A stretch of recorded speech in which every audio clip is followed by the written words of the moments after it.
Speaking of the dinner circle, they were in the ring next, and they gave all the fans a free T-shirt. Now they're bribing the fans. And I've noticed also you can save a good 4 or 5 minutes if you zip ahead from the start of their entrance to when Jericho finishes milking the lip syncing and the sing-along. How stupid is it? It started driving me crazy like last week. And then this week, I looked for it right away and I saw it. Every one of these guys has a mic. Like it's, okay, now it's your turn to talk. Now it's your turn to talk. I hate that. What the hell is this? They got that from the NBA, because after all the NBA games, then the team comes out on the court and the sportscaster hands them all a microphone and they do their own interviews, right? That's the way they do it in all other sports. No. No? No. Then why the fuck are they doing it here? Oh, I forgot, because they don't know what the fuck they're doing. That was when later on in the show, I've noted this. When Sting comes out, Tony Schiavone tries to interview him. Tony's been interviewing Sting for 35 fucking years, and Sting still took the microphone away from him. And again, Bill Watts would fine you for that, because he would say, when you watch the NFL on Monday night, does the quarterback take the microphone away from the sportscaster interviewing him after the game and take over the show on his own? No. So at one point, you were not allowed to take the microphone or even touch the microphone from the announcers. They held it and you talked. And it was easy. I have an idea.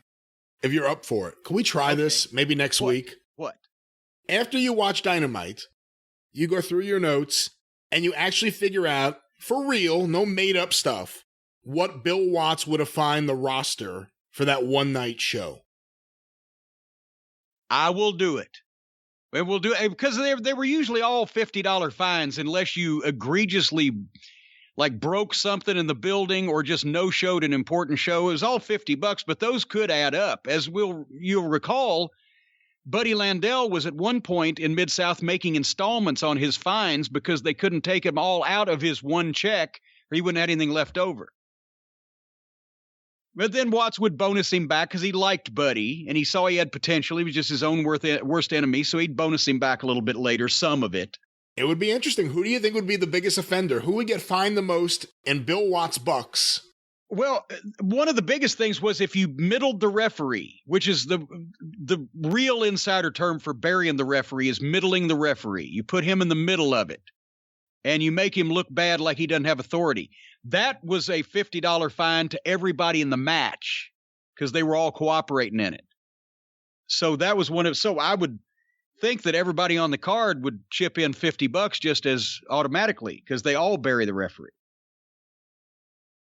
But in the dinner circle promo, I zoned out on it. Jericho put Sammy over as the hero of football field fuckery. He would have been the hero if he'd have shot down the satellite that was broadcasting the thing. He'd have been my hero. And then Sammy does the promo where he talks about doing the 630 off the roof of his mother's house. So now we're back to it was charming when it was Mick Foley as Dude Love, and he was the only goof crazy enough to dive off your house for real, right? But now every one of these idiots spent their childhood diving off the fucking roof. But besides, what does this say to any normal person watching this? I know no normal people are watching the program. Humor me. If a normal person was to watch this program and expect these guys to be big major wrestling stars, do you remember what Jimmy Snuka's life backstory was? The reason why he was able to do the Superfly splash off the top rope better than everybody else in wrestling? He was diving off cliffs, I believe. He was a cliff diver.